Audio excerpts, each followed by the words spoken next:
Bom dia, muito bom dia. São 9h03.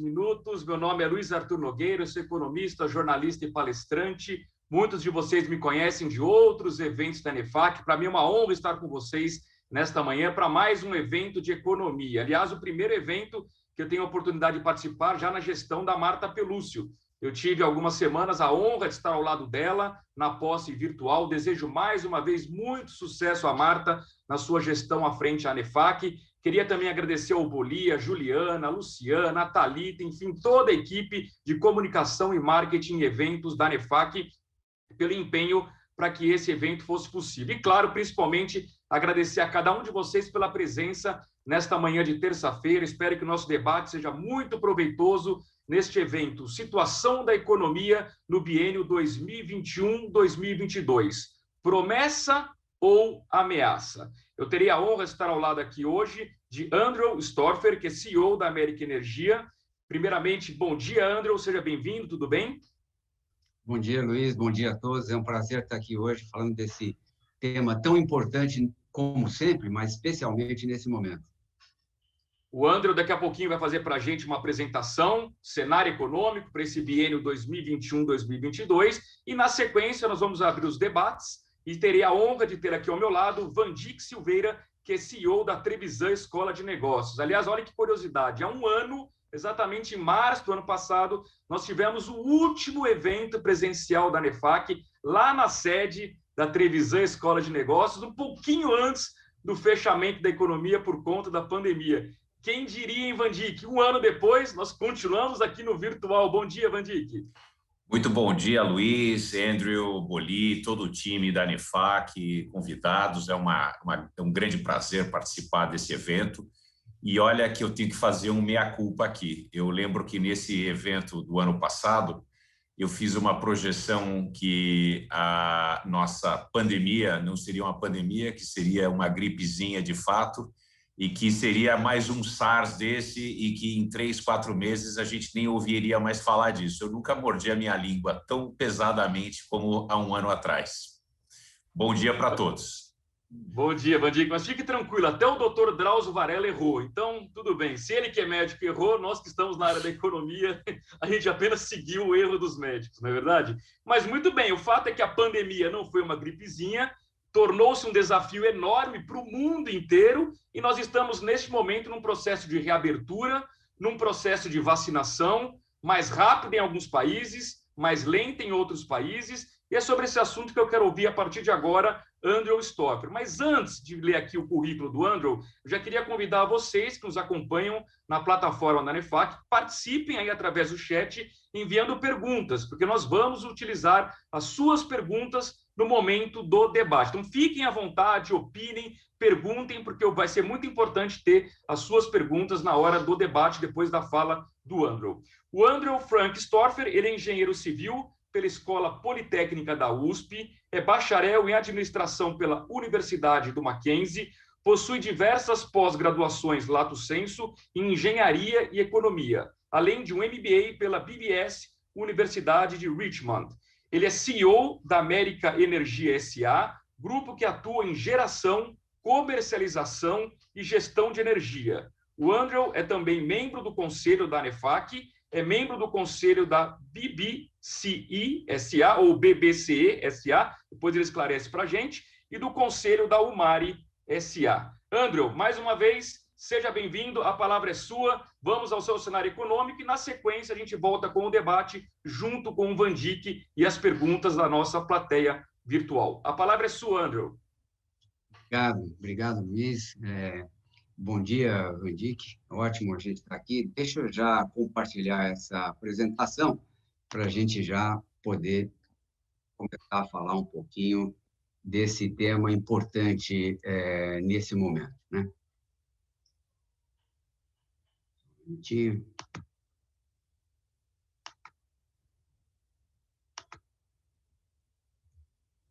Todos estão vendo a apresentação?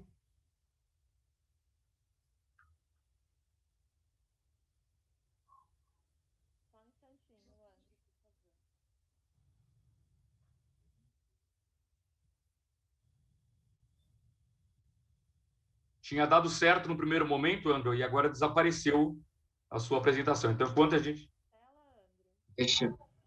Oi? Deixa eu compartilhar, então, novamente.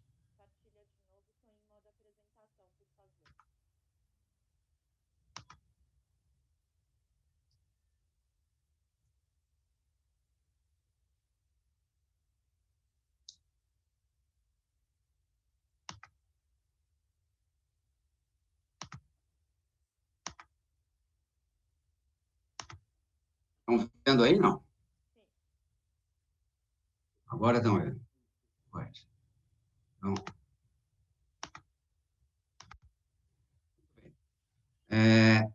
falando um pouquinho aqui. Uhum.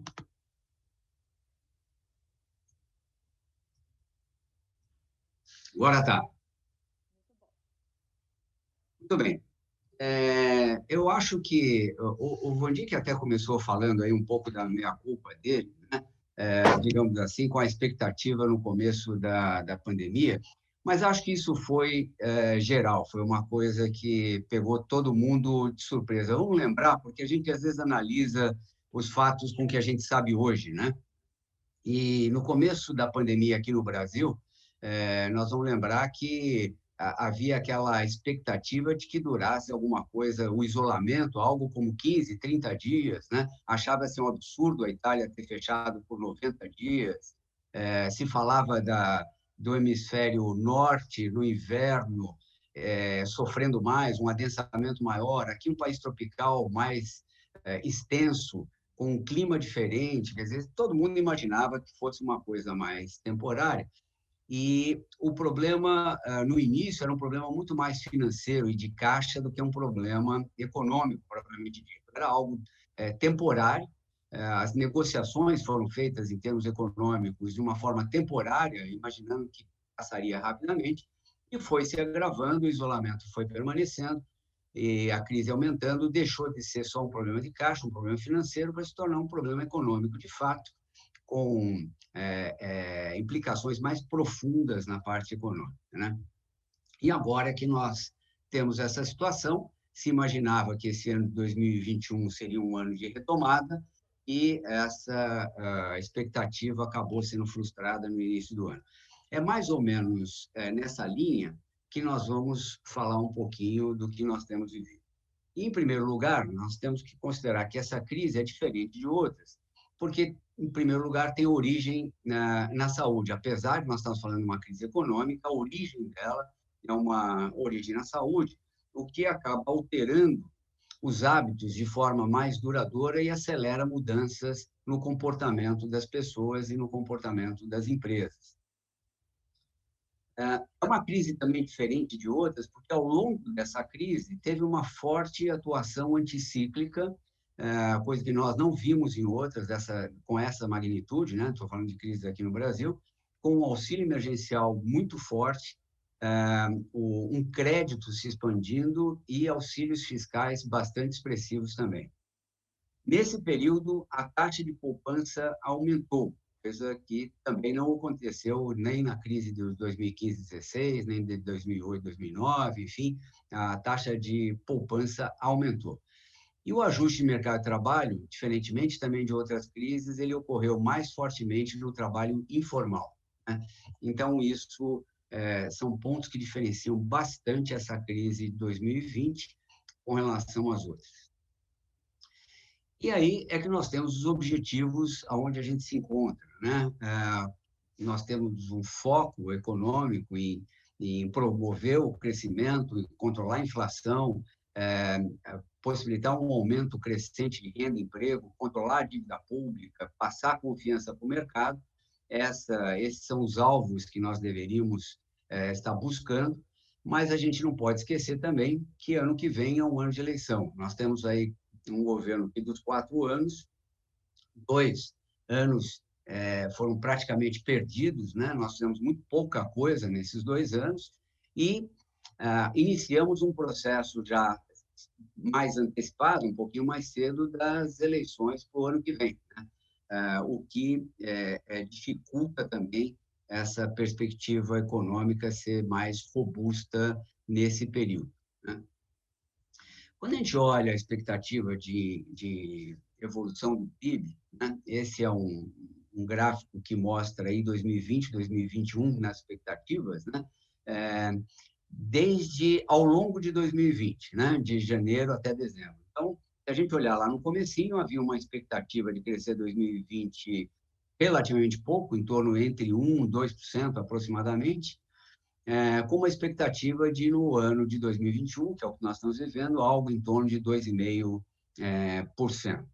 E o que a gente verificou é que o crescimento para 2021 até crescer um pouquinho, atingir um patamar um pouquinho maior, por conta do efeito da base baixa que se previa para 2020. Né? E essa expectativa foi se reduzindo no começo até meados do ano, até julho, e em seguida a expectativa de 2020 começou a melhorar em termos de PIB, terminando com uma expectativa no começo de dezembro de PIB negativo em 4,4, acabou terminando em 4,1, mas enfim, e o ano de 2021 se mantinha num patamar relativamente estável em torno de 3,5, né?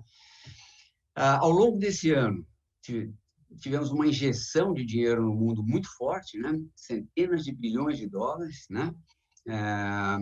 Bastante expressivo em termos de liquidez mundial, de incentivo à economia. E aqui no Brasil nós tivemos o auxílio emergencial que ajudou muito, né? Se discute, eu particularmente acho, nem discuto, eu acho que realmente teve um excesso, né, no auxílio emergencial. Prova disso é que a gente teve um aumento de poupança, né? Mas foi um auxílio expressivo. Só lembrando essa parte política, né? o auxílio emergencial tinha sido sugerido como R$ 300 pela equipe econômica, foi para o Congresso, que politicamente decidiu que era melhor aprovar no Congresso R$ 500, voltou para o presidente, que sancionou 600, porque a política funciona assim, né? E alguém tem que mostrar que é mais generoso com o sofrimento da população que os outros. E esse excesso acabou representando, inclusive, essa poupança que foi formada. Quando a gente olha o PIB em longo prazo, né, nós temos essa configuração, e vamos lembrar, a gente tem aí décadas muito ruins, né?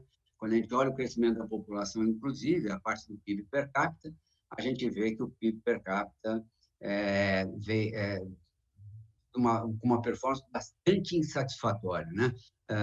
Isso aqui é uma média móvel de 10 anos, né? Então, a gente vê que nós temos sofrido bastante a partir dos anos 80 para cá, né? Com um crescimento bastante inferior à média mundial e aquém do nosso PIB potencial. E nós temos uma concentração muito grande, né? Eu sei que é difícil de ver aí, mas mais da metade do PIB brasileiro, 50 e pouquinhos por cento, essa estatística é de 2018, tá? É a última disponível aí pelo IBGE, mas nós temos que 3 estados geram mais da metade do PIB brasileiro, né? São Paulo, Rio e Minas. Em termos de município, 25% do PIB vem de 8 municípios. São Paulo, expressivamente, com pouco mais de 10%, e vamos acrescentar Osasco, que é o 8º município aí da lista. Então, tem uma concentração muito grande. E, do outro lado, metade quase dos 5.500, pouco mais de 5.500 municípios do Brasil, tem o setor público como a principal atividade de geração de emprego e renda, né? Esse é o retrato do país. Quando a gente olha a expectativa de crescimento do PIB, então, nós notamos que ele vem caindo, né? Hoje, em torno de 3,2%, é a expectativa do mercado, através do Boletim Focus, e 2022 ele começou a cair também, né? Para o ano que vem, hoje em torno de 2,4%. Vamos notar, esses números entre parênteses é a permanência, né? É o tempo de permanência que existe dessa expectativa. Essas expectativas mais para frente, elas estacionam aí em 2,5%, como era 22 também. Ou seja, o mercado olha mais para frente dizendo, não sabemos o que vai acontecer lá, isso é um sinal ruim dessa incerteza que paira nitidamente sobre o país já há algum tempo, que faz com que as previsões futuras elas mais ou menos se estacionem. E à medida que nós vamos chegando um pouco mais perto, dá para se calibrar um pouquinho melhor, né? Por isso que esse número 2,5 de 22 começou a andar agora. Quando a gente olha o PIB para 2021, quando a gente fala em torno de 3,2%, vamos lembrar o efeito estatístico, né, de carregamento, ou chamado carry-over, né, que hoje gira em torno, enfim, de 3, 3,7, a gente estima em 3,2 o carry-over do ano passado para isso. Só para a gente entender claramente o que é isso, como é comparado média de um ano contra um outro ano, imagina que um ano tem uma média de 100, um número qualquer, só que, como ele foi muito negativo no segundo trimestre, no primeiro trimestre também, teve uma recuperação mais no final do ano, se ele chega, para ele ter essa média de 100, ele atingiu uma baixa de 70, mas chegou no final do ano com 120, desse número índice. Se no ano seguinte se mantiver nos mesmos 120, então, não andando nada, ficando parado no 120, ele vai aumentar 20% com relação ao ano anterior. Esse é o carregamento estatístico, ou seja, existe um carregamento estatístico forte para esse ano. Se a gente crescer os 3,2, a gente não cresce nada, na verdade, a gente estaciona com relação ao que a gente tinha no semestre passado. Tem que descontar um pouco esse efeito do auxílio emergencial, se descontar esse carry-over cai, mas ainda assim é um efeito estatístico importante que a gente tem em mente. A expectativa de crescimento aí do PIB, aqui está por setores, inclusive, lembrando aí que os serviços ele tem mais de 70% de participação no PIB, e o desafio é fazer o crescimento do setor de serviços, lembrando que ele tem ele é muito afetado pelo isolamento, obviamente, né? Mas a gente estima um crescimento aí do PIB nesse ano, da nossa parte, um pouco menor do que a média da Focus. A gente acha que vai ser um pouco menor, em torno de 3. Vamos lembrar que os top 5 acham que até é maior do que 3,2. Os top 5 estão apostando um pouco mais aí, em termos de 3,5, mas a gente acha que isso vai ser revertido, né? Na nossa opinião, infelizmente, é um pouquinho mais baixo, por conta até da recuperação do setor de serviços, que recupera, mas não como deveria para recompor o que já havia perdido. Falando um pouquinho de inflação, que é a grande preocupação, e já já a gente fala de juros, o que deve acontecer, né? Mas lembrando que a inflação em 2020 terminou acima da meta, né? E nós temos para esse ano de 21 uma redução da meta para 3,75, né? A tolerância é outra história, né? Uma tolerância, inclusive, muito grande perto do que é a meta, né? Eu costumo falar que esse negócio dessa tolerância é mais ou menos assim: meu peso ideal são 75 quilos, mas se eu pesar entre 60 e 90, está tudo bem, né? Então, na minha opinião, não é, a gente tem que focar mais na meta em si, né? Não é centro da meta, a meta é um só. O que existe é uma banda de intolerância, né? Mas, enfim, nós temos aí um IGPM que finalizou com mais de 23%, que é um risco razoável. E por que essa inflação, mesmo com atividade baixa, com tudo que aconteceu, está assim? Em primeiro lugar, teve uma demanda mundial por grãos, né? Especialmente a China. Isso passou um pouco batido no noticiário, mas a China teve uma gripe suína africana que afetou quase 40% do rebanho. E esse rebanho chinês, alimentado muito com lavagem, com restos, por conta da pandemia, teve que substituir isso por grãos. Então, isso afetou muito a demanda por grãos em termos dessa commodity no mundo, o que prejudicou, aliado ao câmbio, né, o custo de alimentos aqui no Brasil pelo direcionamento que havia para fora. Níveis de estoque ficaram baixos, ninguém esperava uma recuperação da economia no terceiro trimestre forte como foi do ano passado, né? E aí a recomposição desse nível de estoques acabou tendo um custo bem mais alto, bem mais elevado. O câmbio, como todo mundo já sabe, depreciou bastante. O Brasil está com o câmbio aí, o dólar apreciando fortemente, muito mais que das outras nações. Só lembrando, o câmbio é uma variável dificílima, né? Enfim, mas se estima que o câmbio de equilíbrio, o câmbio justo, estaria muito mais perto de 4 do que está hoje, em torno de 5,5, né? O frete disparou, né? A logística foi muito complicada. Não é só um aproveitamento, é que existe uma questão de logística com os containers, né? Se manda container para algum lugar e esse container volta vazio pela mudança das correntes de comércio. Então, isso eleva muito o frete, né? A gente vê esses gráficos aí, o preço médio do frete da China para o Brasil, veja como explodiu, né? Literalmente. No ano passado, de um ano para cá, saiu de $2.000 por tonelada para atingir mais de 8.000, quer dizer, multiplicou por 4. O índice de Xangai, também dá para ver pelo gráfico à direita, realmente reduziu fortemente, além das commodities, né? O petróleo recuperou o que tinha lá atrás, né, de 2019, em termos de valor. Então, realmente, esses foram os principais fatores, são fatores de oferta aí, em termos de choque da inflação.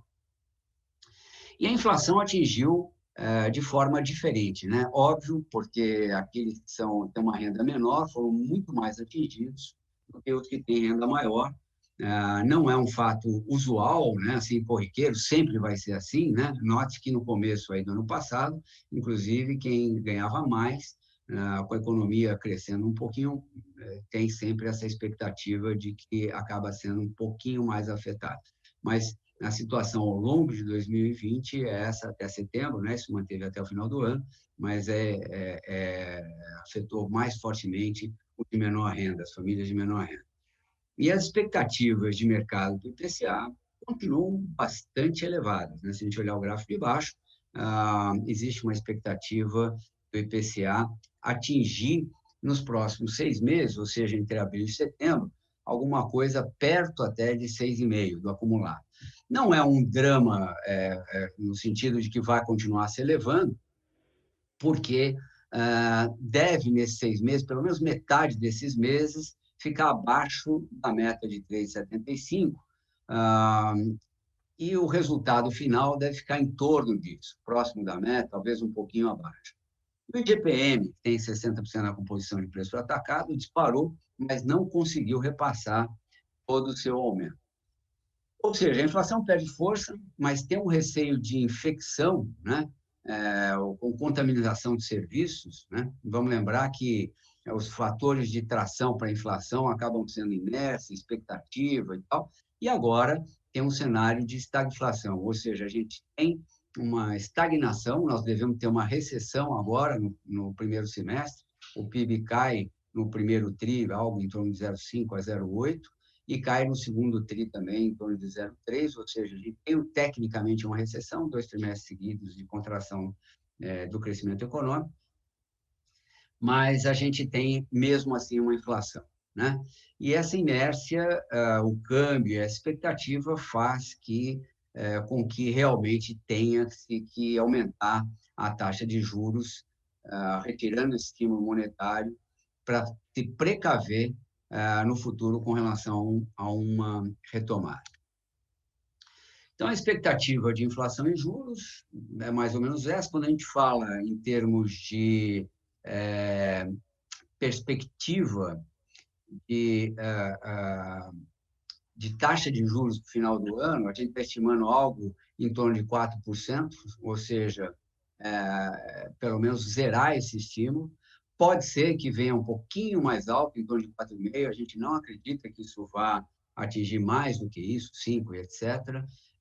Nós temos aí, em termos dessas reuniões hoje e amanhã, né? Inclusive concomitante com a do Comitê Americano, do FONC, então a gente deve ter uma expectativa de aumento da Selic agora. Vou deixar para a gente conversar um pouquinho e eu digo o que eu acho depois, se vai ser 0,25 ou meio, enfim, seja o que o valor for, né? Mas existe uma expectativa de aumento realmente. Em termos de desemprego, o desemprego atingiu um pico extremamente elevado, de novo, mais os informais, e se ele deve ainda crescer esse ano, né? Deve atingir um pico de 16%, talvez, e depois cair um pouco, iniciar uma queda, mas atingiu mais fortemente os informais, né? Desse pico de, vamos dizer assim, arredondando 12,7%, arredondando 13% no ano passado, 2/3 foram dos formais, 1/3 foi dos informais, né? Perdão, 1/3 de formais e 2/3 de informais, né? Quer dizer, fortemente afetou os informais no ano passado em termos de desemprego. Se a gente somar os desalentados, né? Porque com essa pandemia e isolamento, quem é que sai para procurar emprego, né? Se estima aí que atingiu quase 25%, eu arrisco a dizer que foi até um pouco mais do que isso, realmente é bastante preocupante, né? Principalmente quando a gente tirar dessa conta toda os funcionários públicos, e aí você vê que o impacto na economia livre, vamos chamar assim, é um pouco maior, né? A renda caiu no ano passado, em primeiro lugar, ela aumentou, né? Por conta das demissões terem sido daqueles os que perderam emprego foram aqueles de menor salário, né? De menor renda, mas então a média dos que ficam aumentou um pouquinho, mas depois caiu com tudo que aconteceu, né? Falando em termos de desembolso, renda e tal, lembrando aquilo que eu falei no começo, né, que o auxílio emergencial foi, na minha opinião, mal calibrado por um valor acima do que deveria, o que resultou em poupança, e essa poupança já em 2021 começa a reverter, interrompeu o auxílio, o pessoal começa a sacar o que tinha conseguido guardar para poder viver. O crédito se expandiu, como eu falei, é um fato até bem diferente das outras crises, ele expandiu até relativamente bem, tanto para pessoa física como jurídica, e a variação do crédito livre, inclusive, foi bastante expressiva. E a inadimplência relativamente controlada, né? Com tudo isso que aconteceu, a gente teve uma inadimplência bastante controlada, o que põe em xeque as taxas de juros que a gente tem vivenciado, como sempre, né? Pelo resultado primário nominal, né, a grande preocupação acaba sendo essa, né? A gente fala de o resultado em si, a dívida pública em si, ser mais alta ou mais baixa, claro que afeta no sentido de um país como o Brasil ter que ter uma dívida pública mais baixa. Para isso tem que ter resultado primário e tem que ter um resultado nominal também um pouco mais satisfatório. Vamos lembrar que para 2020 foi autorizado aquele déficit primário, aí, o resultado negativo de 124 bilhões, tinha uma expectativa de chegar a 115, até ser um pouco menor, mas com a pandemia o déficit foi assim, de mais de 800 bilhões, né? Para 2021, lembra que esse déficit ia progressivamente sendo reduzido, né? Existia a expectativa até de, em 2021, no início do governo atual, se falava em zerar esse déficit rapidamente e tal, mas era de 90 bilhões, que aumentou agora para 247. Para ter uma ideia do que isso representa, toda aquela polêmica da reforma da Previdência, com a economia proporcionada e tal, em 10 anos, a economia deve girar em torno de 800 bilhões. Neste governo, nos 4 primeiros anos, a economia era em torno de 90 bilhões. Ou seja, a pandemia provocou um rombo dessa magnitude, né, para o Brasil, só para a gente ter essa comparação. O resultado é um orçamento apertado, um teto de gastos ameaçado, a gente não tem recursos para investimentos. Lembrando só que com a taxa Selic baixa, nós economizamos e economizamos bem com o pagamento de juros, né? Como eu falei, a dívida pública tem aí foi menor a expansão do que se imaginava, né? Se imaginava que se atingiria no ano passado, terminaríamos em torno de quase 100%, né? E não foi o que aconteceu, né? Nós conseguimos aí conter, o país conteve isso um pouco na faixa desses 90%. E o Brasil tem um desafio de alongar a dívida, né? Nós temos aí uma dívida que vence, ela é uma dívida interna, vamos lembrar isso, não é uma dívida, nós não temos uma dívida externa expressiva, ela é bem contida aí até com as reservas, é uma questão só de dívida mesmo dentro do país, é uma dívida em reais, majoritariamente, bem expressivamente, só que ela tem um prazo um pouco mais curto. O governo tem tentado alongar esse perfil. Novembro, dezembro do ano passado, vendeu 286 bilhões de títulos, tinha 15 vencendo, então deu um líquido de 271, que é o de venda líquida, e está tentando alongar, né? O que foi vendido lá foi com mais de um ano, né? Só que o prêmio tem sido cobrado de forma relativamente elevada, né? O que tem dificultado esse alongamento. E nesse primeiro quadrimestre tem um vencimento expressivo aí de 650 bilhões, o governo vai girar, mas existe uma pressão por prêmios maiores, por toda a instabilidade que a gente tem. Como dá para notar, eu tinha falado isso, a taxa de poupança aumentou em 2020, né? Até por conta desse auxílio emergencial, só que a nossa poupança é baixa, nós temos uma taxa de investimento que deveria ser superior a 20%, nós temos uma taxa de investimento muito baixa, girando em torno de 16%. Como é que sustenta a taxa de investimento ou formação bruta de capital fixo? Com lucro, né? Se as empresas não têm lucro, não conseguem fazer esse investimento. Em segundo lugar, com confiança no futuro, né? Tem que haver confiança para que haja esse investimento. Esse é o nosso desafio. Vamos lembrar que, em termos de confiança, é um ponto que esse governo deixou a desejar, né? Essa turbulência que a gente vive não ajuda em nada essa parte de confiança para atração de investimentos. O governo não tem capacidade de investir, mal tem capacidade de manter as contas em dia, pagar a despesa, quanto mais de investir, né? Aliás, o governo, se a gente for olhar o patrimônio da União, por exemplo, a arrecadação mal dá para manter esse patrimônio, né? Fazer a manutenção desse patrimônio, quanto mais em termos de promover investimentos com o capital do governo, né? Tem que promover através da iniciativa privada. Com relação, então, a perspectivas, a gente tem que falar da pandemia, não tem dúvida, né?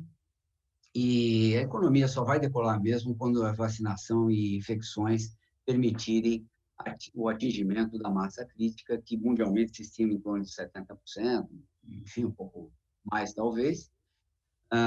Mas o fato é que, em termos de vacinas, as vacinas atrasaram. Isolamento, e esse é um ponto importante, o isolamento não faz com que se adquira a imunidade, obviamente, né?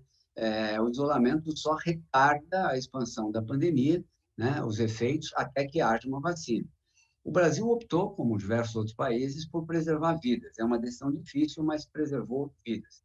Agora, e aí por isso que, além dos setores mais críticos, como, por exemplo, os profissionais de saúde, etc., se preserva também os mais idosos. Agora, isso preserva a vida, mas não contém a pandemia, né? Não é a pessoa de 80 anos que vai para a rua. Até atingir a vacinação daqueles mais jovens, a pandemia, no caso brasileiro, fica aí como uma ameaça bastante significativa. Só para imunizar os grupos de risco e quem tem mais de 60 anos, são 73 milhões de doses, né? São 36 milhões de pessoas. Então, por aí já dá para ter uma ideia de quando o jovem entre 30 e 40 anos vai ter disponível a vacina. Por outro lado, né, existe uma perspectiva de queda consistente da pandemia no mundo. Se a gente olhar os índices de óbito, né, são bastante elevados, óbvio, ninguém está dizendo isso, porém, no mundo, os gráficos apontam como uma redução da pandemia, né, uma queda consistente. O que traz a perspectiva de poder haver vacina abundante no segundo semestre, ou seja, de repente, esse é um ponto de atenção, pode ser que a gente consiga acelerar o cronograma de vacinação no Brasil e aí tenhamos uma surpresa no terceiro trimestre desse ano, né? A gente, falando então em termos de política, né? A gente tem que lembrar que a atração de investimentos, existe uma preocupação muito grande com o alinhamento horizontal, né, no Brasil, executivo, legislativo, judiciário, e um alinhamento que eu chamo de vertical, quer dizer, entre a federação, o governo federal e os governos estaduais, né? Existe um desalinhamento, tanto nesse sentido horizontal quanto no vertical, né? E aí tem um tema...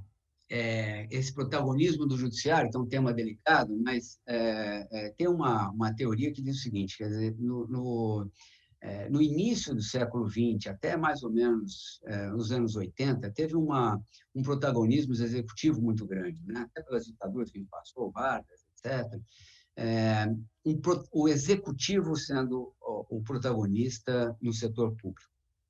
Dos anos 80 em diante, isso mudou, né, principalmente no final dos anos 80, com o protagonismo do legislativo. Não adianta o executivo querer fazer alguma coisa e ser mais voluntarioso que o legislativo ele podava e ditava um pouco mais as regras, e aí é que surgiu aquela expressão, inclusive, do presidencialismo de coalizão, né, para poder governar em sintonia com o legislativo. Só que, de uns anos para cá, de uma década para cá, talvez, esse protagonismo se deslocou, o que era do Poder Executivo passou para o Legislativo, acabou indo para o Judiciário. Ou seja, não adianta o voluntarismo do Executivo, não adianta o Legislativo legislar, porque o Judiciário vai interpretar as leis de uma forma talvez um pouco diferente do que era a intenção original dos legisladores, né? Então, esse protagonismo judiciário, em todos os níveis, que também introduz uma perturbação com relação à segurança de contratos, ao futuro e etc., que afasta investimento.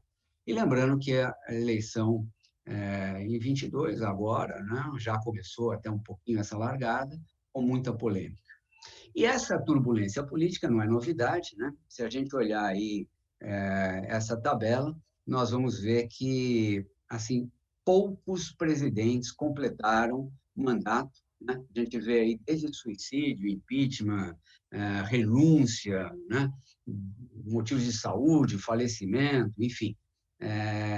Olha, turbulência, não somos como a Itália, mas uma turbulência histórica muito grande, né? Nos últimos 70 anos, só 3 presidentes eleitos diretamente pelo povo, claro, estou excluindo aí as ditaduras, apenas 3 cumpriram integralmente seus mandatos, né? Ou seja, turbulência não é algo novo e realmente prejudica bastante o crescimento do país. O ponto de atenção, novamente, 2022, com as eleições importantes, as reformas não avançaram, né? Com exceção da Previdência, não fizemos nada, né? E a Previdência, inclusive, tinha sido aprovada pelo Temer, né? Tinha sido aprovada lá atrás, não fosse o episódio do Janot, teria sido aprovada, enfim, houve um retardo disso. As privatizações não avançaram, as PECs não avançaram, né? A PEC do Pacto Federativo, Fundo Público, ou foram desfiguradas, como é o caso da emergencial, né? A gente pode falar um pouquinho sobre ela, e essas PECs não avançaram. O real foi realmente depreciado em 2020, 2021, além da conta, né? Já falei sobre isso.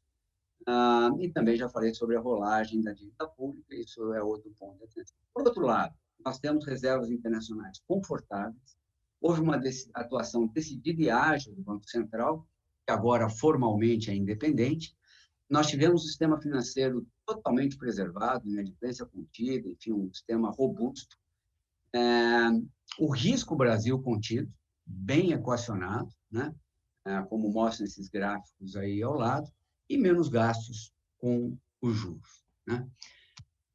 Então, de forma geral, essa é uma meia horinha aí de introdução, né? Com algumas pinceladas nos itens aí importantes, né? Aí eu agradeço aí a atenção de todo mundo e devolvo para você, Luiz, para a gente poder falar um pouquinho, você e o Vandic, e a gente começar um pouquinho esse debate. Obrigado. Muito bom, André, muito bom. Parabéns pela sua análise. Eu vou chamar o Vandic para a gente poder participar desse debate. Eu vou primeiro pedir uma análise do Vandic sobre o cenário do André, se ele acha que está um cenário otimista, um cenário pessimista, um cenário realista. E, na sequência, eu vou começar a ler as perguntas da plateia e quero fazer um grande combinado com vocês, tanto com o André, quanto com o Vandic, quanto com a nossa plateia virtual. Eu vou fazer aqui o papel de quem vai ficar instigando o debate. Se eu perceber que eles estão muito, por exemplo, contra o governo, eu vou fazer o papel do advogado do governo. Se eu perceber que eles estão muito pró-governo, eu vou fazer o papel do advogado, né, contra o governo. Para quê? Para que a gente tenha um debate quente e eu quero também ver se eu encontro divergências entre o cenário econômico do André e do Vandic. Então, Vandic, vou te passar a palavra. O que você achou aí da explanação do André em termos de projeções? Você acha que ele está no campo otimista, no campo pessimista, ou ele está bem realista dentro da sua visão, Vandic? Bom, primeiramente, eu quero aplaudir o André por uma exposição muito bem feita, com dados extremamente relevantes. Seriam os dados que eu utilizaria também. Acho que são os pontos mais importantes que a gente tem para discutir. A sua primeira pergunta com relação se eu acho que foi mais positiva ou mais negativa, deixa eu ver se eu consigo ficar dentro do quadro aqui. Eu estou dentro do quadro, pessoal, eu não sei que eu estou meio aberto aqui com as perguntas, então eu não sei se está cortando 1/3 de mim aqui.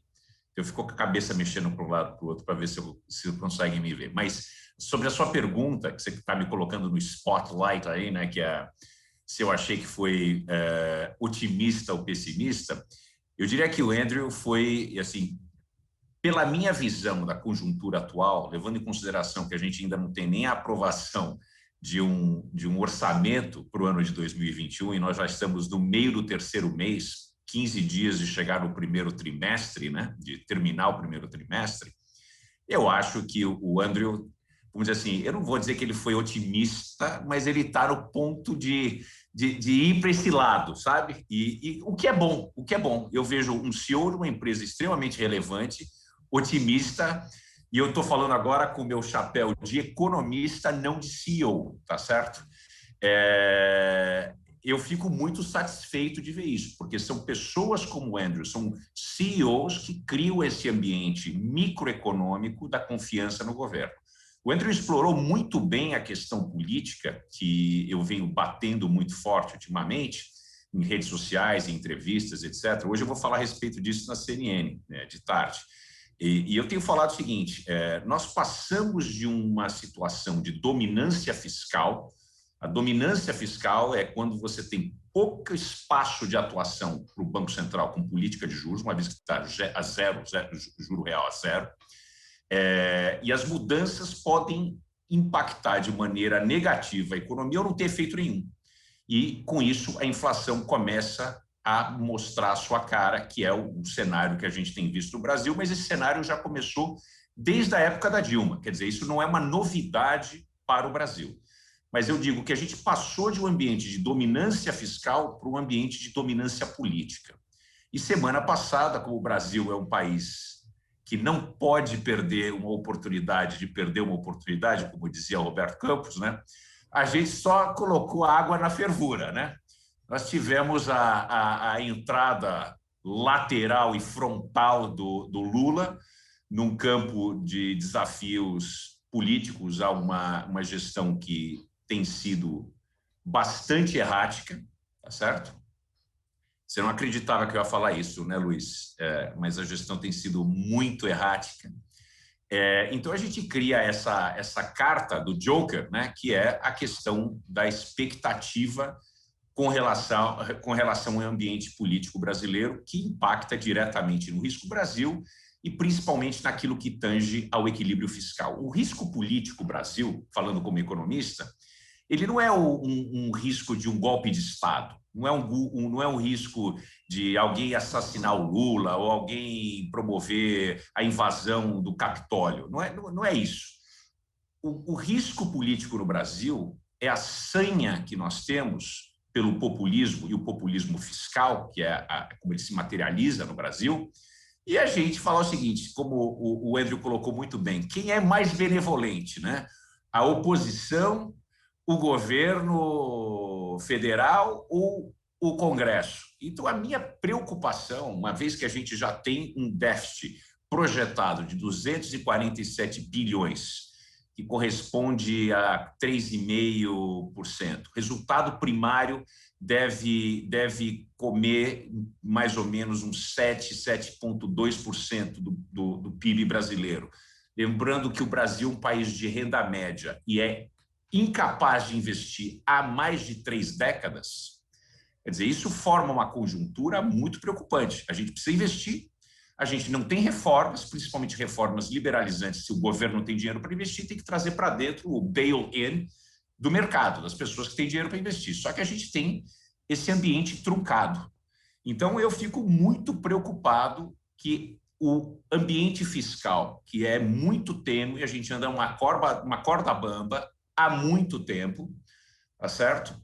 Impasse político no Congresso, impasse político com o Judiciário e um governo que tem se mostrado bastante errático na maneira de angariar suporte tanto público como de políticos para promover as reformas, o equilíbrio disso normalmente é abrir o cofre do governo para conseguir comprar a eleição ou a reeleição. Então, eu diria que isso me preocupa muito, muito, muito, muito. Como o Andrew falou, tenho que concordar com ele, apesar de ser 100% a favor do auxílio emergencial, mas nós atingimos mais de 60 milhões de pessoas. Para mim, é impossível imaginar que o Brasil tenha 60 milhões de pessoas realmente que estejam nessa posição totalmente decadente e impossível. Quer dizer, muitas pessoas que são PJ ou pessoas que... E tem muita gente, depois da reforma trabalhista do governo Temer conseguiu passar para um regime de PJ e essa pessoa conseguiu se enquadrar, vamos dizer assim, inclusive militares, inclusive esposas de políticos que foram noticiados por aí, né? Quer dizer, então foi muito, vamos dizer, leniente o processo de filtragem de quem poderia ser, e com um valor que, de fato, foi muito acima do que poderia ter sido feito, dado o tamanho e a longevidade dessa crise. R$600, se a gente tivesse pago o que o Paulo sugeriu, em torno de 200, 250, 300, alguma coisa aí, a gente poderia não ter tido nenhuma intermitência nesse pagamento até o momento. Não precisava estar essa situação atual de PEC emergencial. Como o Andrew falou, a PEC foi aguada, né? As questões de contrapartida foram desmontadas, desmanchadas pelos deputados no Congresso, na Câmara. Nós tivemos as contrapartidas de congelamento de salários, uma série de coisas que seriam necessários como ação de primeira instância. Isso não deveria ter sido feito agora, no segundo tempo da pandemia, mas no primeiro tempo da pandemia, uma vez que empresários e cidadãos, empregados, todos fizeram uma cota muito elevada de contribuição para isso. Nós, como o Andrew apontou, e eu sou totalmente alinhado com você, Andrew, nós temos uma taxa de desemprego real em torno de 26%, se a gente levar em consideração a participação contínua na força de trabalho desde janeiro de 2019, quem estava empregado naquele ponto e quem está empregado atualmente, e o número de pessoas que estão desalentadas e pessoas que passaram do emprego formal para o emprego informal e o cara que era informal e desapareceu, a gente está falando em torno de 25%, 26%, mais próximo de 26% do que 25%, que é uma calamidade. Aliás, eu não conheço nenhum país que chega nesse nível de desemprego sem ter saques a supermercados e quebra-quebra nas ruas. Então, a gente pode assistir isso, ainda mais com a polarização política e dois lados extremamente opostos um ao outro, culpando o outro. Então, esse é um ponto que eu concordo demais com o Andrew. Um ponto que eu gostaria de chamar para esse debate é que nós abrimos mão de gerenciar a crise da pandemia, porque existia no começo do ano passado, há um ano atrás, a oportunidade de gerenciamento da crise, como foi feito por países como a Coreia do Sul, Taiwan, Singapura e pela Suécia, e a gente resolveu esperar, empurrar com a barriga, ter alternativas que não eram cientificamente provadas, como a questão da cloroquina e coisas do gênero, e ao invés da gente fazer o que era mais barato e eficaz, que era testar o maior número de pessoas possíveis, isolar aquelas pessoas impactadas ou infectadas, fazer uma rede de contato dessas pessoas nos últimos 7 dias, as pessoas que tiveram contato serem testadas imediatamente, e as que estivessem infectadas trancafiadas, colocadas em quarentena, isso teria garantido uma abertura e um fechamento muito mais brando do comércio, talvez nem necessidade disso. Tá? Existem casos, inclusive na China e na Coreia, de bairros que foram fechados, mas não toda a cidade, ruas que foram fechadas, mas não toda a cidade, através desse mapeamento do impacto. Mas a gente optou por não fazer isso. E eu culpo de maneira equitativa tanto o governo federal por uma postura extremamente, eu detesto a palavra, mas é a palavra, negacionista com a crise e ideológica, e também os governos estaduais, que jogaram política e optaram por fazer política início da corrida presidencial, principalmente no estado de São Paulo, mas tem vários outros estados que fizeram isso, antes do tempo. E isso acarretou no fato de que a gente deixou a oportunidade de gerenciar a crise para ter que apertar o botão de pânico, que é o que a gente vive hoje e que, infelizmente, concordo com o Andrew, a alternativa, quando a gente abre mão das alternativas que são racionais, ela é o lockdown. O Brasil, sem um lockdown nos próximos 15 dias, talvez 20 dias, talvez um mês, isso é impossível dizer hoje, a gente não vai conseguir reduzir a taxa de infecção que é superior a 1. Significa que uma pessoa infecta mais do que uma pessoa. E quando você passa a mais de uma pessoa, você começa a entrar na seara de uma progressão geométrica, o que é um problema matemático muito complexo. A taxa de infecção no Brasil está em torno de 1,2, 1,3. Quer dizer, uma pessoa infecta 2 ou 3 pessoas. Quer dizer, isso é um crescimento muito rápido num período muito curto. E isso é o que é determinante para a possibilidade de abertura e reabertura do comércio. Principalmente a área de serviço, que é a área que me preocupa tanto porque eu sou um empresário da área, um executivo da área, mas porque o serviço corresponde a 72% do PIB e emprega mais de 80% da população ativa, formal e informal. E dentro da área de serviços nós temos um segundo problema, que é uma questão de segunda derivada e é um ponto de alta. O que significa isso? Nos serviços nós temos uma preponderância de funcionários, de empregados pobres, funcionários que têm intermitência, são informais, são pessoas que têm baixa qualificação e são predominantemente mulheres. Quer dizer, então isso cria essa segunda derivada do problema, que é um problema muito sério. E cria esse espaço de uma crise social enorme. Portanto, é muito bem-vinda essa segunda rodada na verdade, a terceira rodada, né? Porque a gente teve a primeira, teve uma expansão de mais 2 meses e agora a gente tem a terceira rodada, que seria, vamos dizer, a prorrogação do campeonato mundial, né? Espero que a gente não espere para ganhar nos pênaltis, que eu sei que no Brasil a gente gosta sempre de viver com o coração na boca, mas eu espero que agora, com o processo da vacinação, e infelizmente eu concordo com o Andrew, mas eu diria que a minha visão sobre a vacinação é um pouco mais negativa. Por quê? Todos os cronogramas desenvolvidos e apresentados pelo Ministério da Saúde não foram ou não poderão ser cumpridos pela inexistência das vacinas prontas e inexistência dos insumos. O Brasil lutou muito para denigrir a imagem das vacinas, né? O presidente foi o capitão Gotinha nesse negócio. Ele desde o começo, ele foi muito contrário ao uso, à relação com as empresas farmacêuticas.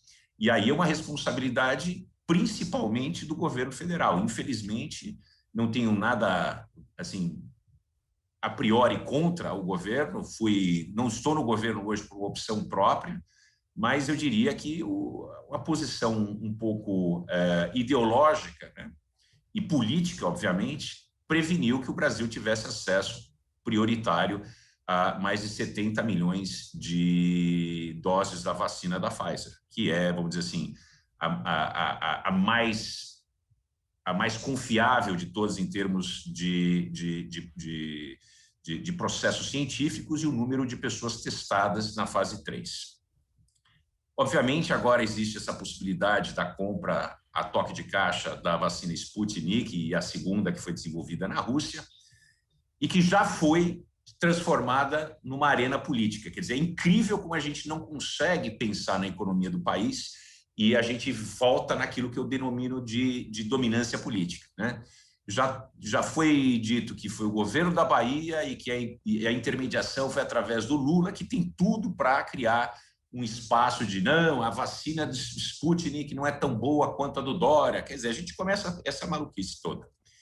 Então, isso me preocupa muito. Eu vou terminar aqui com 2 pontos. Nós estamos no metade do 3º mês do ano, nós já tivemos 8 ou 9 revisões de IPCA e IGPM. A IGPM, 12 meses, nós já temos 28% de IGPM. IPCA, a perspectiva é de alta e, conforme o Andrew mostrou, existe uma chance, existem já alguns observadores, alguns comentaristas, algumas pessoas que estão muito alinhadas com o momento econômico do país, pessoas consideradas de independentes politicamente, que já colocam IPCA possivelmente a 6%. dada a situação atual, subida da taxa de juro, pode dar uma freada nisso, mas talvez não exista a possibilidade política nesse momento de uma subida tão rápida de taxa de juro como é necessária para arrefecer a inflação, e existe a contrapartida do aumento da taxa de juro e a remuneração de toda a dívida, e a gente voltar àquela situação muito complicada que vivemos por mais de 20 anos, de pagar mais de 100 bilhões de dólares por ano em serviço e juro da dívida. Quer dizer, isso é uma realidade, a gente fez isso desde o Plano Real. O segundo ponto que me preocupa é que mal começamos o ano e já temos várias revisões para baixo de crescimento do PIB. Quer dizer, nós temos essa boca de jacaré. Crescimento da inflação, crescimento da dívida pública, que realmente é calamitosa, mas não é tão calamitosa como o que poderia ser se a gente já tivesse atingido os 100%. E, na minha opinião, isso é uma questão extremamente técnica e não sexy, que não vende peixe para ninguém.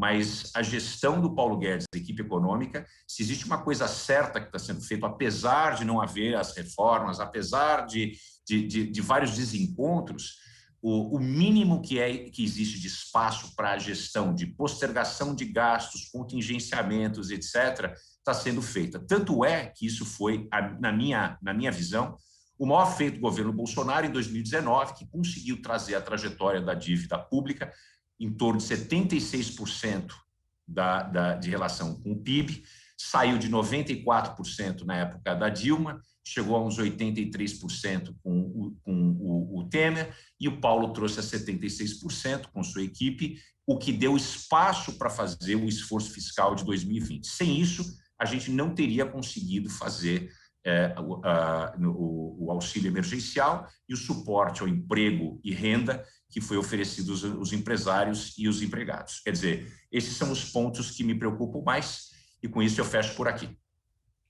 Muito bom, Van Dijk, muito bom. Então, nós tivemos a apresentação do Andrew, tivemos um overview do Van Dijk, e agora a gente vai começar o pinga-fogo. Vou começar a fazer perguntas, e eu quero fazer um outro combinado com vocês. Agora, no pinga-fogo, respostas de até 1 minuto no máximo, para a gente poder ter dinamismo, porque a lista de perguntas e a lista de temas ela é infinita, e nós temos, na prática, mais 30 minutos para esse debate, tá? Então, eu quero começar com uma questão de curto prazo, começando pelo Andrew. Amanhã, o Banco Central vai anunciar a nova taxa básica de juros. Na sua apresentação, você disse que prevê que vai fechar o ano ali com Selic de 4%, talvez 4,5%. Eu queria fazer a seguinte pergunta. Faz sentido, de fato, para você, Andrew, o Banco Central pisar no acelerador da alta de juros num contexto em que claramente nós estamos com um primeiro trimestre recessivo, com o risco de ter um segundo trimestre recessivo também, sendo que você mesmo enfatizou na tua fala que a gente tem um grande problema de inflação de oferta, que provavelmente terá pouco impacto dessa taxa de juros. Faz sentido pisar no acelerador da alta dos juros, Andrew? Faz sentido, porque, na realidade, o Banco Central ficou um pouquinho para trás, não por culpa dele, mas é uma questão do que ocorreu agora nesses meses mais recentes. Você tem toda a razão. Normalmente, um Banco Central não reage na política monetária acionando a taxa de juros no caso de choques de oferta. Mas esse é um caso muito específico, né? É uma daquelas exceções que a gente nota em economia, em que realmente faz sentido, não para um efeito imediato, né, como você falou, porque ele já ficou para trás, ele perdeu um pouco essa corrida, ele está atrás, não vai dar nenhum efeito ele aumentar agora. Se ele aumentasse para 3 também, não faria o menor efeito com relação a essa inflação de curto prazo, né? Essa inércia vai continuar, como eu falei, nos próximos 6 meses, entre abril e setembro, deve atingir aí em torno de 6,5%, é um pico que vai ser atingido e depois cai. Porém, a média desse período fica ao redor da meta. O que vai haver é a expectativa de tirar esse estímulo monetário, ou seja, zerar esse juro e, até o final do ano, conseguir algo ligeiramente positivo em termos de juro, principalmente para ancorar expectativas futuras e não deixar espalhar para o serviço. A hora que liberar serviço, você imagina o pessoal usando os serviços e alguém falando, ok, agora é minha vez de ajustar preço. Isso está contido pela demanda agora, esse choque de oferta. A gente nota isso pelo IGPM, 23,14% ano passado, 23%, né? E o 4,52%, 4,5% de IPCA, ou seja, não se conseguiu repassar esse aumento. Se o Banco Central não agir agora, ele vai perder ainda mais essa corrida. E aí ele tem uma situação muito delicada num ano de eleição. Daí é que acho que existe a possibilidade, apesar de ser uma exceção, assim, uma coisa bem na curva da gaussiana provável, lá embaixo, na caldinha, tem lá o 0,75, e não é fora de questão, né? A expectativa mais provável é fazer 3 aumentos, pelo menos, de 0,5%, elevando agora para 3,5%. Aí você tem mais 4 reuniões até o final do ano, pode ser que seja 0,25 em cada uma, enfim, e atinja 4,5 no final do ano, ou para um pouquinho antes. Porém, a expectativa de não está muito fora do radar, 0,75 amanhã. Eu só queria fazer uma ressalva seguinte: é horrível fazer previsão de curtíssimo prazo, né, de hoje para amanhã, né? Porque quando você faz previsão longa, a memória curta, ninguém lembra nada, né? Agora, amanhã, todo mundo vai lembrar o que a gente está falando hoje. Verdade. Vandic, eu faço a mesma pergunta para você, salientando que o mundo está com taxa de juros negativa, o mundo continua injetando dinheiro na economia, basta a gente ver o pacote de quase 2 trilhões de dólares do presidente Biden, e o Brasil vai na contramão e vai subir juros. Faz sentido para você, Vandic? Faz todo sentido, Luiz, porque o Banco Central precisa sinalizar, especialmente para investidores estrangeiros, que a gente não é leniente com inflação. A gente não precisa lembrar que o Brasil, em 25 anos atrás, era um país que girava com mais de 2.000% de inflação. O Brasil é o seguinte: nós temos uma relação com a inflação tal e qual o alcoólatra tem com a garrafa de cachaça. Se a gente toma o primeiro gole e a gente toma o segundo gole, certamente a garrafa vai todinha em pouco tempo. Então, se a gente não tiver um Banco Central atento, que é muito esperto na sinalização para o mercado, a gente corre o risco de ficar visto como leniente, que a gente corre o risco de ter ainda mais fluxos de investimentos, com toda essa liquidez que existe agora pelo plano Biden de recompor a economia americana, a gente não pegar uma fatia do leão desse capital vir para o Brasil, mas não apenas em hot money, dinheiro que entra na Bovespa e fica aqui 1 mês, 2, 3 meses e vai embora, mas que também existe a intenção por parte de empresas e novas empresas que estão presentes no Brasil em fazer investimento direto no Brasil. Isso é uma das coisas que o Brasil vem perdendo espaço de verdade para outros países emergentes. O Brasil hoje já não configura mais entre os 5 países mais interessantes de investimento. Nós perdemos esse tipo de coisa. Então, isso é muito importante para a gente. E outra coisa, isso minimiza também o impacto do câmbio, né, na inflação e na vida cotidiana dos brasileiros, sem que tenha que haver grandes esforços de venda de reservas. Então, eu diria que a sinalização e credibilidade do Banco Central, seguida com os impactos que isso pode trazer do ponto de vista fiscal. Agora, existe um grande risco em aumento de taxa de juros, que é o seguinte: nós estamos num ambiente recessivo, não vai ajudar em nada. E outra coisa, aumento da taxa de juros impacta toda a estrutura da dívida, mas ajuda a gente a alongar a dívida do governo. Muito bem, o assunto agora é auxílio emergencial. Renovo o apelo para respostas de até 1 minuto. Vamos lá. Começando agora pelo Vandic. Vandic, auxílio emergencial. Você e o André, de alguma forma, elogiaram o auxílio emergencial, mas criticaram talvez o volume, a abrangência, a intensidade, que gerou até uma certa poupança. A gente começa o ano com a pandemia fora de controle, estamos no pior momento da pandemia, um primeiro trimestre recessivo, as pessoas desempregadas e o governo acena com a possibilidade de um auxílio emergencial mais tímido, menor e para menos pessoas. É o caminho correto, um auxílio menor para menos pessoas no momento que a gente está pior na pandemia, Vandic?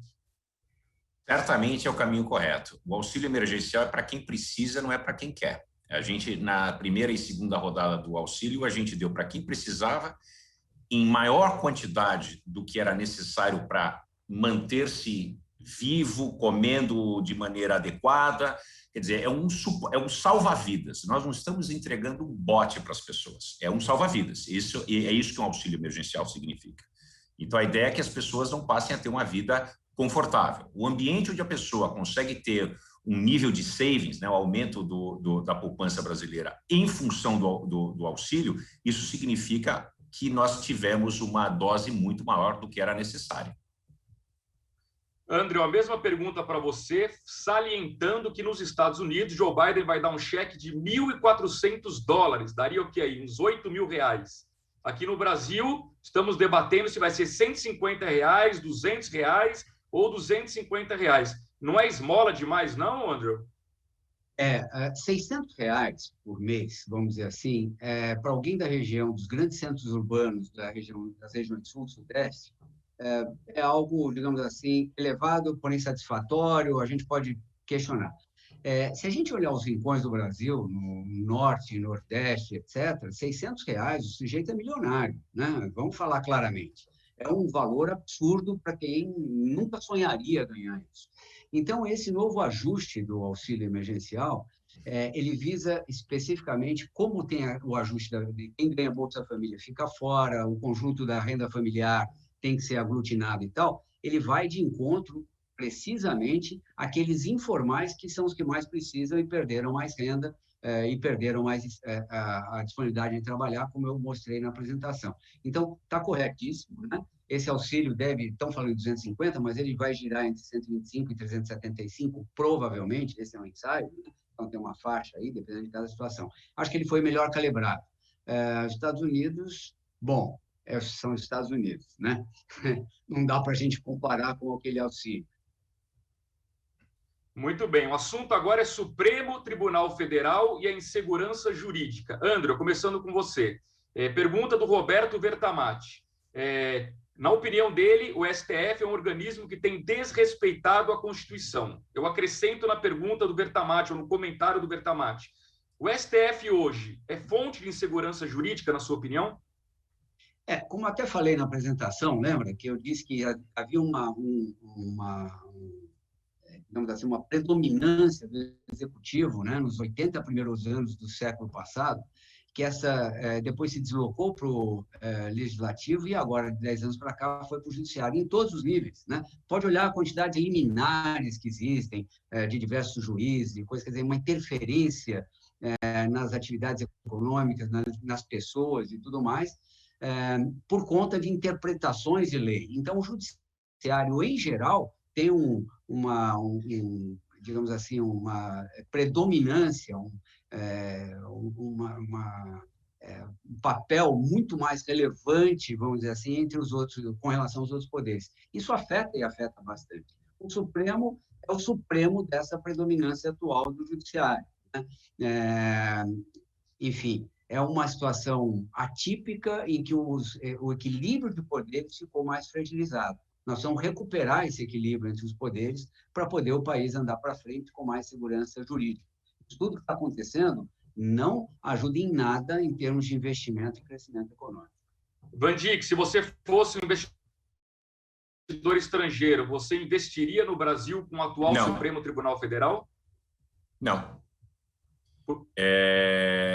E a minha razão para isso é o seguinte: o mesmo tribunal, não é que foi totalmente mudado, as pessoas que compõem a corte, eles tomam decisões e depois revogam as próprias decisões, e a gente ainda fica com receio que a pessoa que votou contra algo, depois votou a favor desse mesmo algo, volte atrás e vote contra de novo. Quer dizer, esse tipo de vai e vem e pouca aderência a precedentes individuais e precedentes da Corte e a própria Constituição mostram para o investidor que tudo é possível. O Brasil, que eu saiba, e olha que eu já morei em vários lugares ao redor do mundo e conheci praticamente o mundo inteiro a trabalho. O Brasil é o único país do mundo que tem uma Suprema Corte que consegue arbitrar a taxa de juros. É a Suprema Corte que entende de economia, de medicina, de saúde. Quer dizer, a temática de uma Suprema Corte, usando a Suprema Corte mais eficiente do mundo, que é a americana, é temática constitucional. Se é um caso constitucional, ela vota. Se não é um caso constitucional, ela faz o remanding, manda de volta para o tribunal de origem. No Brasil, nós temos um backlog de Suprema Corte que arbitra até caso de crime. pessoa que foi presa, que ficou presa porque roubou um saco de arroz, quer dizer, é muita atividade para um tribunal com poucas pessoas e com responsabilidades grandiosas, né? Então, quando esse tribunal não tem uma especialização em componente, em conteúdo constitucional e constitucional apenas, fica esse vai e vem e, inclusive, existe um ambiente que é peticionável, né?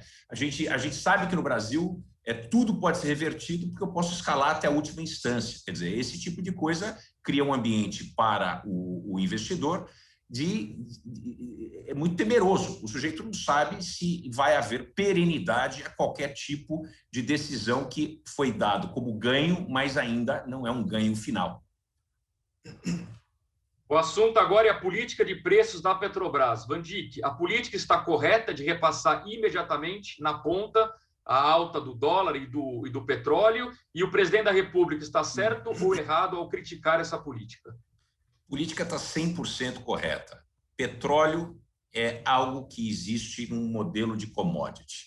Se uma empresa que é uma empresa que tem a responsabilidade para gerar lucro, porque ela tem acionista, inclusive eu sou acionista e grande parte de vocês, a responsabilidade dela é ser gerida de maneira eficiente, não fazer política pública.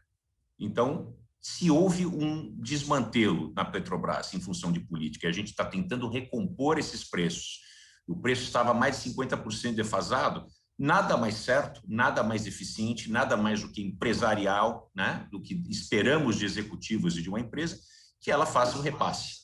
E também que exista o ambiente, quando cai o preço do petróleo, que esse ambiente também possa fazer uma retroação e que a gente possa ter essas oscilações do mercado refletidas no preço dos combustíveis.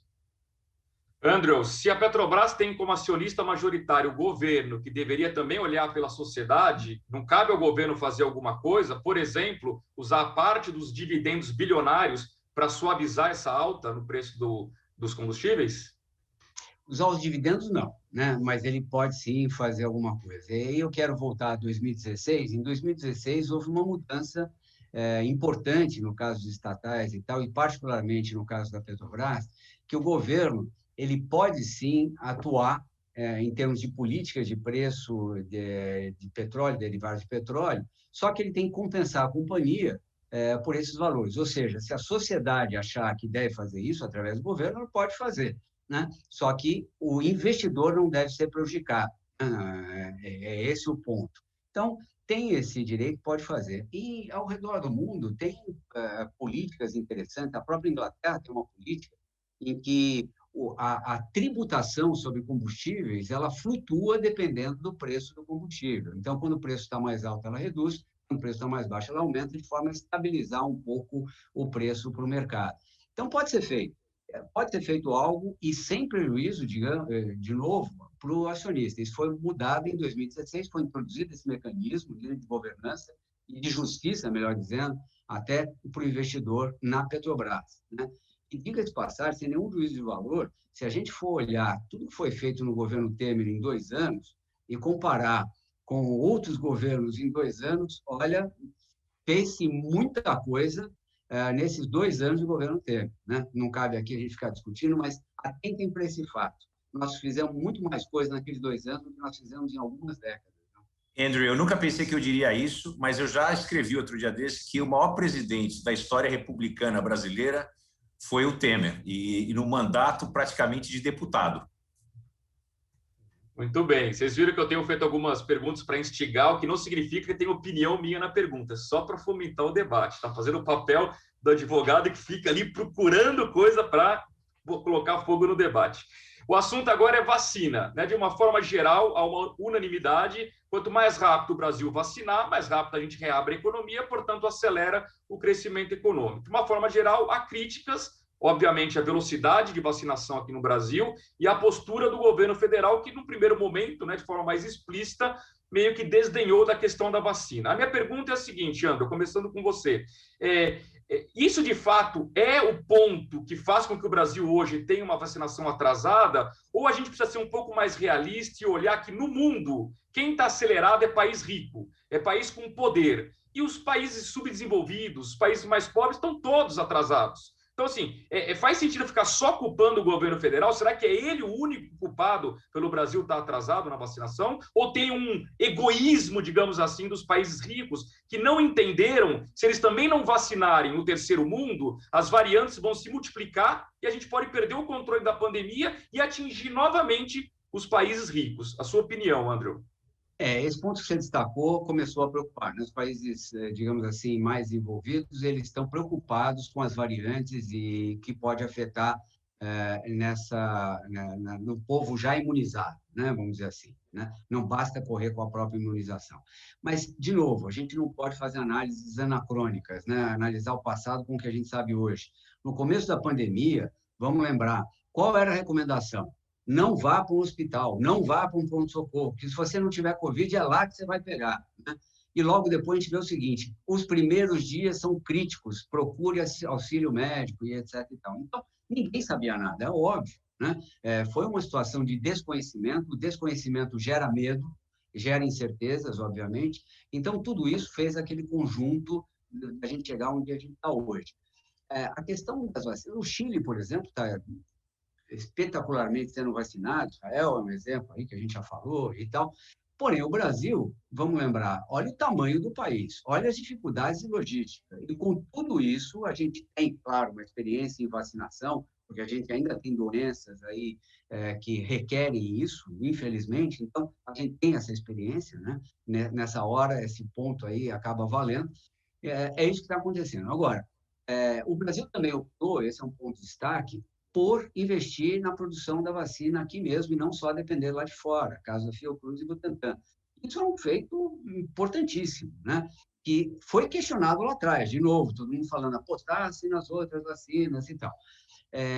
Então, acho que o Brasil, enfim, com todos esses mais e menos, né, acabamos tendo um desempenho bem razoável, estamos tendo um desempenho razoável. Meu ponto é, em determinado momento, e esse é um equilíbrio delicado, em determinado momento a gente vai ter uma sobra de vacina.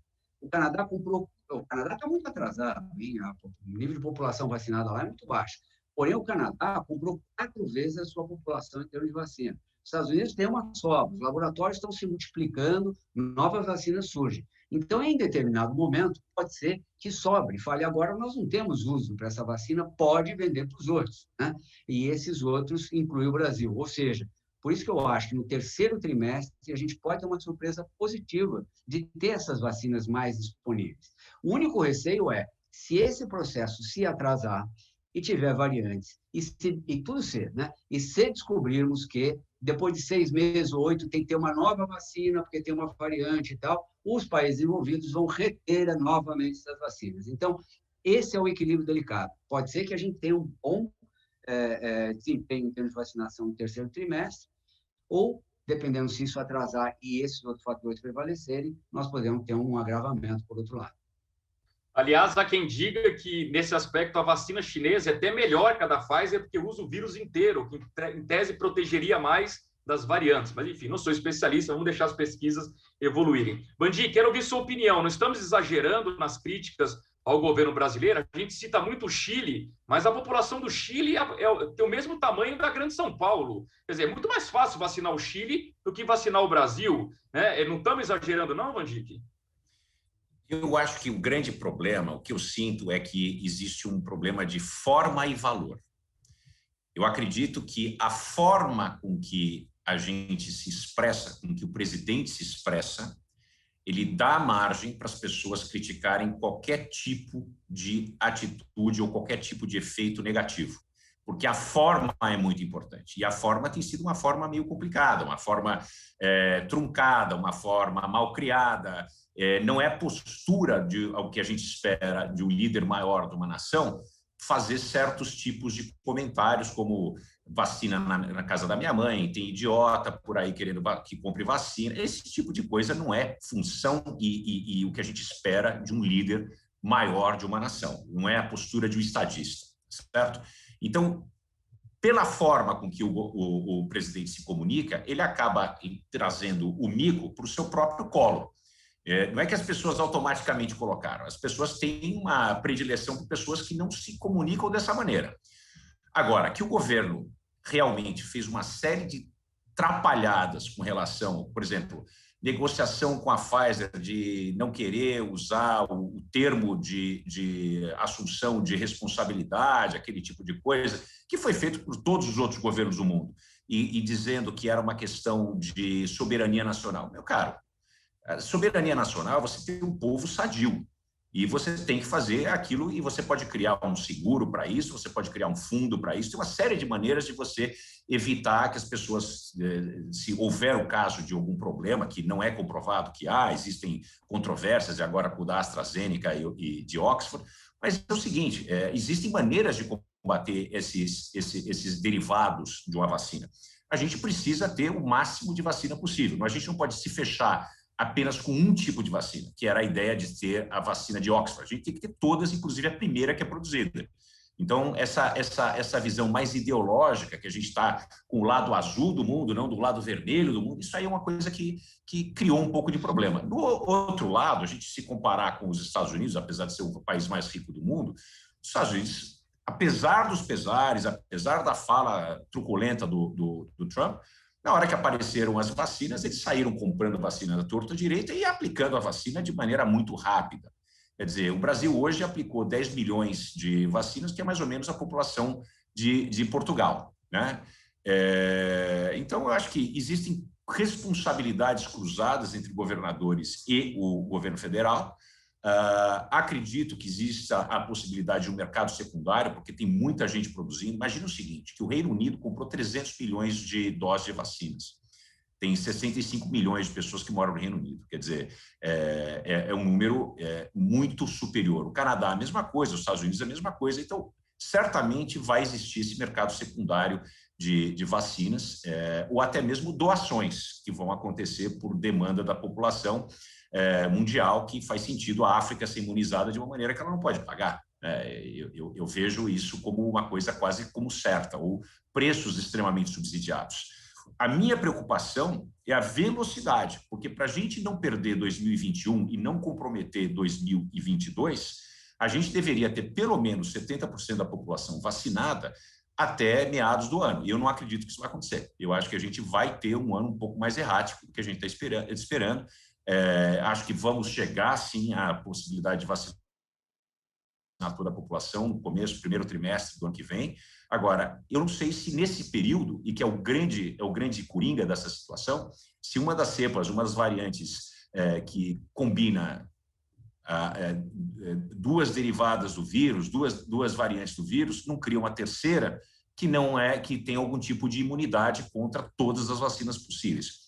Pelo outro lado, eu acredito que, do mesmo jeito que a gente toma vacina todos os anos contra a influenza, porque o vírus sofre mutações, provavelmente Covid vai ser a mesma coisa. A gente vai ter um pacote de vacina anual para ter cobertura contra a cepa da última geração que está por aí. Muito bem. Estamos caminhando para o fim. Eu vou deixar como última pergunta o cenário eleitoral, mas antes eu tenho ainda uma questão importante que envolve o lockdown. Eu queria falar um pouquinho dos governadores, né?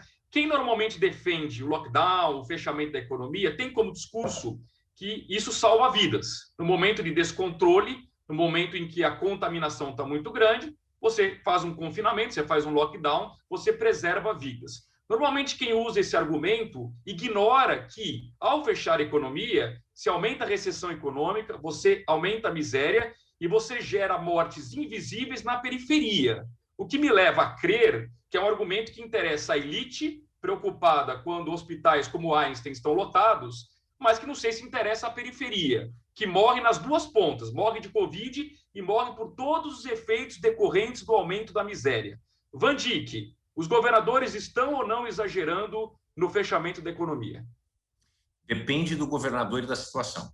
A situação em São Paulo é muito ruim por falta de gestão da crise. Se a gente tivesse feito o que deveria ter sido feito, que era a testagem de muitas pessoas, a maior parte da população, que é responsabilidade do governo estadual, a gente não deveria ter entrado num pico de mais de 80% de ocupação dos leitos de UTI.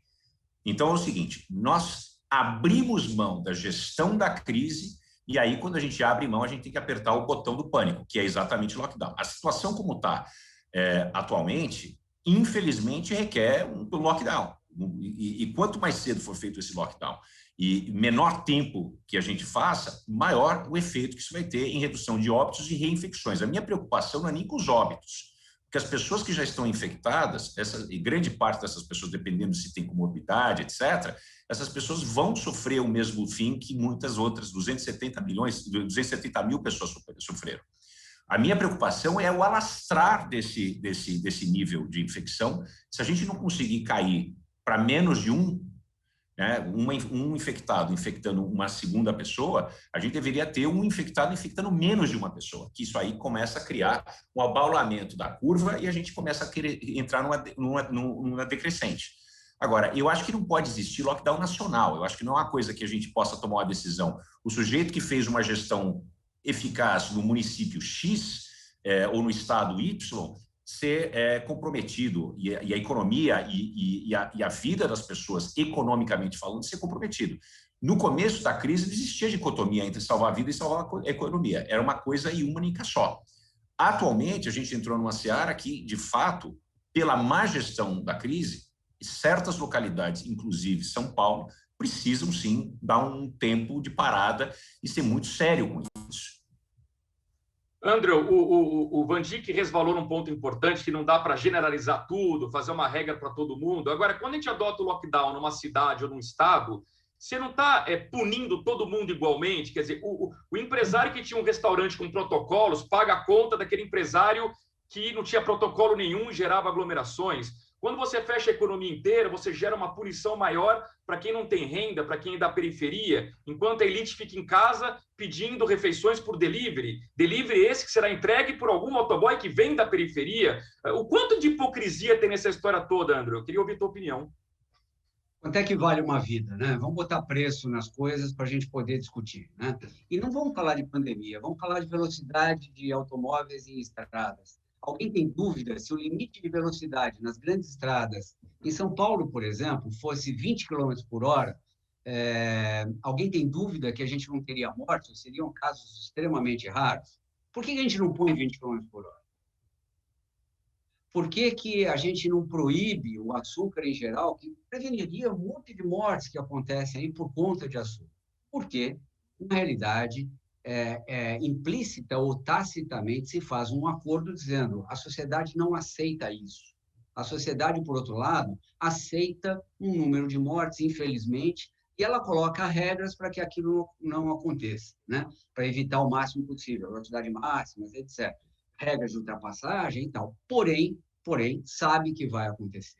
Quando acontece uma pandemia, essa coisa fica mais explícita. Fala assim, bom, agora é uma coisa nova, nós não estamos falando de açúcar ou velocidade de automóvel, né? Nós estamos falando de uma coisa nova que ninguém conhece. Vamos botar preço nisso? Essa é a dificuldade. É dificílimo colocar isso, é difícil. Então, quando a gente fala dos governantes, é mais cômodo que eles olhem e falem, bom, aonde eu estou mais seguro com as minhas decisões? Eu estou mais seguro, aonde eu vou ser menos culpado, porque eu represento a população, eu vou ser menos culpado se eu preservar vidas. Ou seja, pelo menos ninguém vai poder acusar que eu fui só alguém procurando dinheiro. Aí, quando ele olha para o caixa, o estado de São Paulo, por exemplo, os estados em geral, principalmente São Paulo, o município de São Paulo não perderam a arrecadação, né? A situação não está tão ruim fiscalmente, não piorou, não foi para um... Então, olha, a situação não piorou com esse isolamento.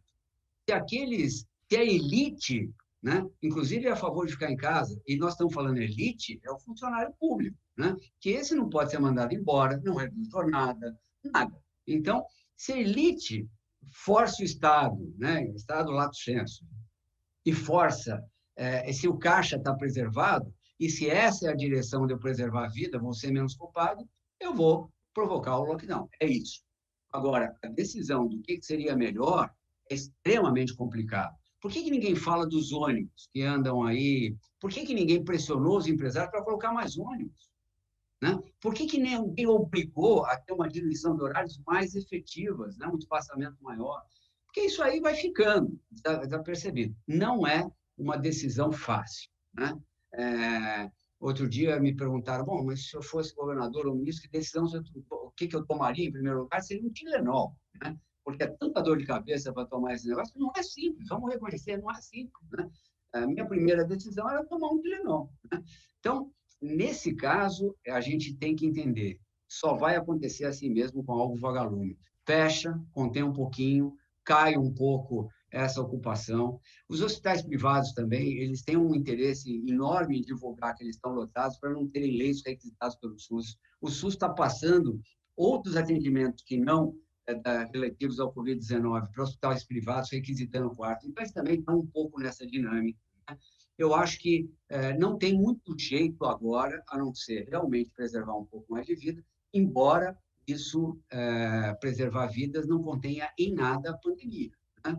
Porque estão preservando vidas daqueles que têm mais idade, enfim, e daqueles que estão em casa e não vão sair mesmo por causa do isolamento.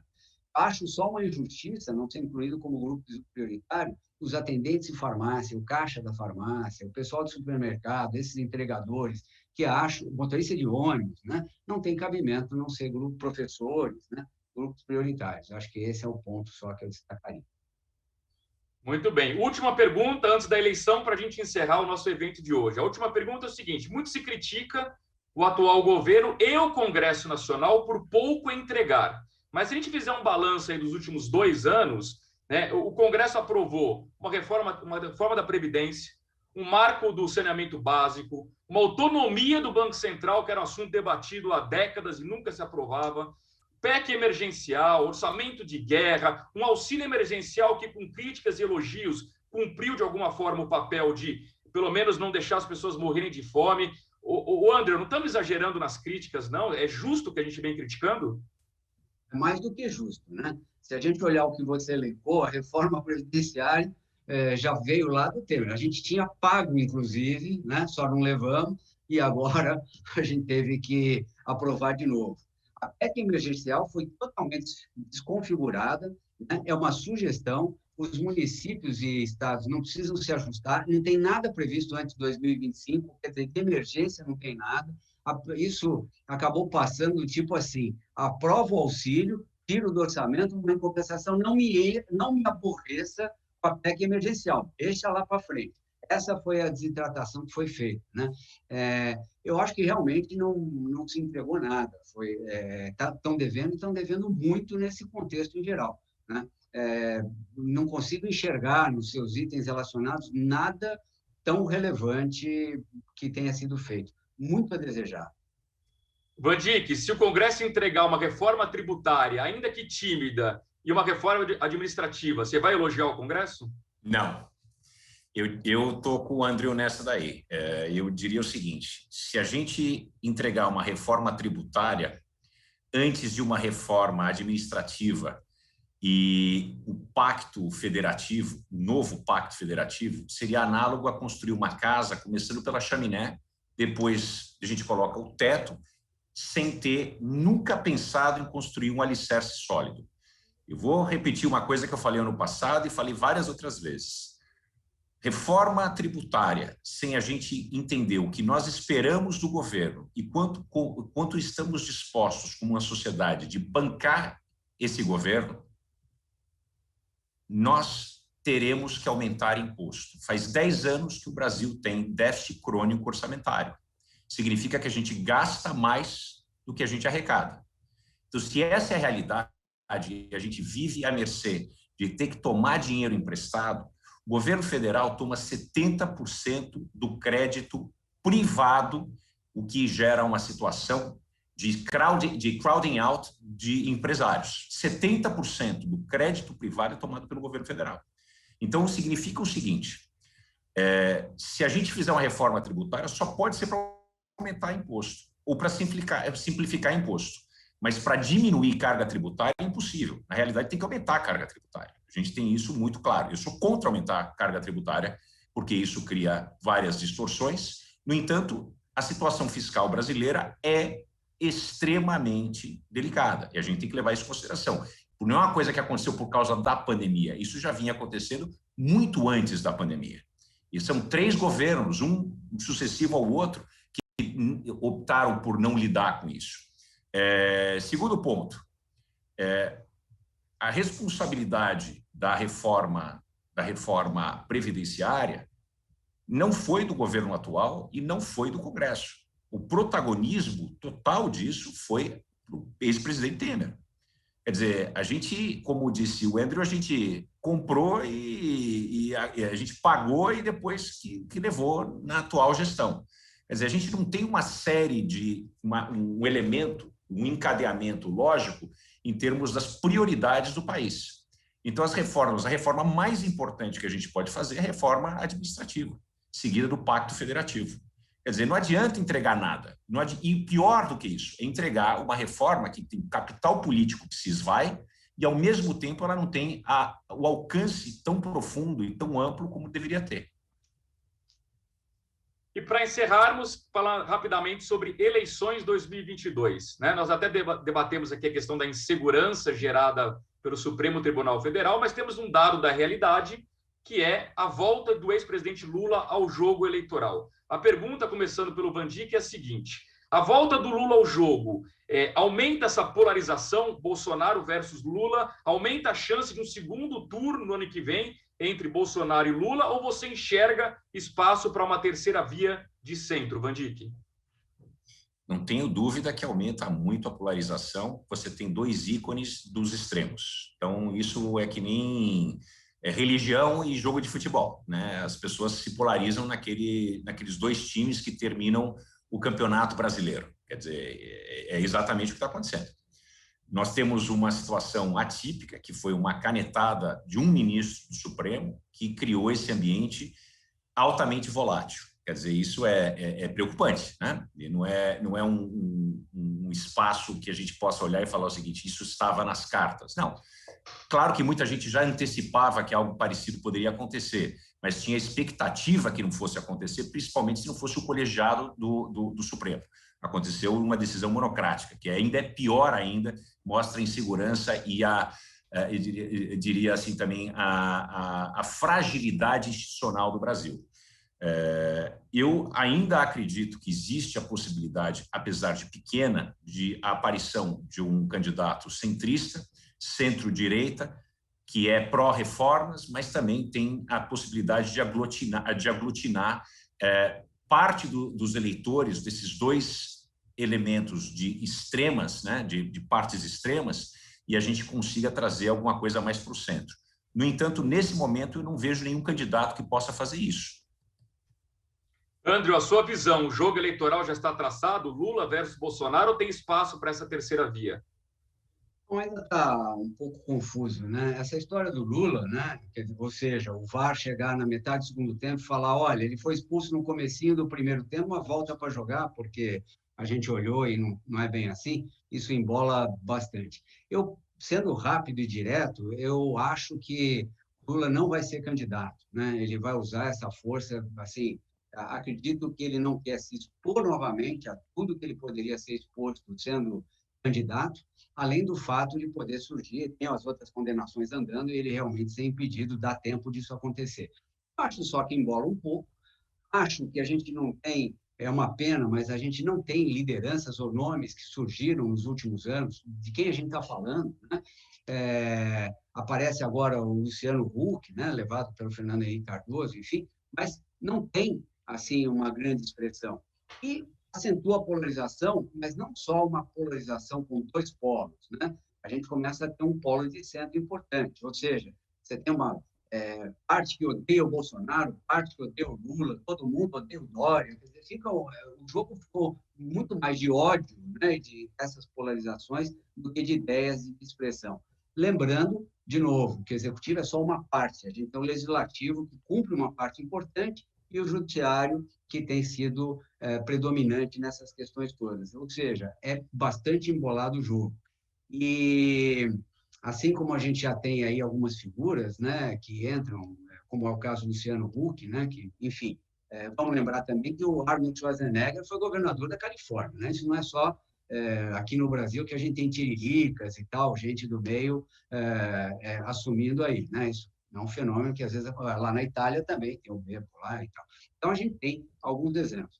O jogo está embolado, não tem solução fácil, não tem alguém com expressividade que possa assumir e tocar o país, mas, mais do que tudo, o que eu acho que mais prejudica é essa polarização, essa coisa do ódio, dessa coisa de não querer construir, sim, destruir, que está predominando na sociedade, além do fato desse desalinhamento interno ficar cada vez maior entre os poderes e verticalmente dentro de cada poder.